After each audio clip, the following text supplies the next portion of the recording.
ఇంకొక మాట ఏమంటాడు, నేనట మా అయ్య పేరు చెప్పుకొని బతుకుతున్నా అంట. అవు మా అయ్య గొప్పోడు, మా అయ్య తెలంగాణ తెచ్చిన మొగోడు మునగాడు, బరాబర్ చెప్పుకుంటా. తప్పేమున్నది? మా అయ్య పేరు నేను కాకపోతే ఎవడు చెప్పుకుంటాడు, నాకు అర్థం కాదు.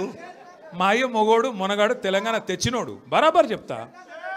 మరి నేనేమంటున్నా, నువ్వు సకట్ పనులు చేస్తే నీ పిల్లలు కూడా నీ పేరు చెప్పుకుంటారు. నువ్వు లుచ్చ పనులు చేసినావు అనుకో, నీ మన్మడు కూడా నీ పేరు చెప్పుడే గాలంగా మన్మని అని చెప్పుకోడు. మంచి పనులు చేయి, నీ పేరు కూడా చెప్పుకుంటారు. నీలాగా దొంగలకు సద్దులు కట్టుడు, బ్యాగులు మోసుడు, వాళ్ళ సంకల్ నాకుడు, ఢిల్లీకి పేమెంట్ కోటాలో పైసలు చచ్చుడు, గవి మాతో కావు.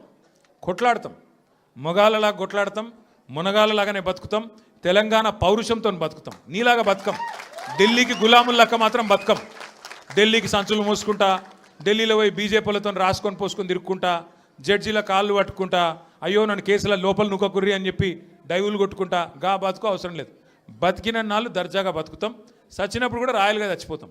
అంతేగాని ఇట్లా చిల్లర పనులు చేయం. మీకు దయచేసి నేను ఒకటే కోరుతున్నా, ఆయన మళ్ళా అంటుండు కేసీఆర్ నట ముఖ్యమంత్రి కానియాడంట. నేను కూడా మీ అందరికి ఒకటే చెప్తున్నా, మీ అందరి దయ ఉంటే, మీ అందరి ఆశీర్వాదం ఉంటే ఖచ్చితంగా కేసీఆర్ సంగతి ఇడిచిపెట్టు, నిన్ను కొడంగల్లో కూడా మళ్ళీ గెలవనీయకుండా చేసే బాధ్యత మాది. నిన్ను కొడంగల్లో మళ్ళీ గెలవనీయకుండా మళ్ళీ అసెంబ్లీకి రానియకుండా చేసే బాధ్యత పార్టీగా మేమందరం, ప్రజలుగా మేమందరం తీసుకుంటాం. నువ్వు మాట్లాడే మాటలు, చేసే రోత పనులు, వాటికి ఇలా ప్రజలు అసహించుకుంటున్నారు, నోట్లో ఉంచుతున్నారు. ఏం మాటలే అవి, ముఖ్యమంత్రి టీవీ పెడితే పిల్లలు ఖరాబ్ అయ్యేటట్టున్నారు నీ భాష ఇంటే అని చెప్పి మొత్తం టీవీలు బంద్ చేస్తున్నారు. గసంటి పరిస్థితి వచ్చింది.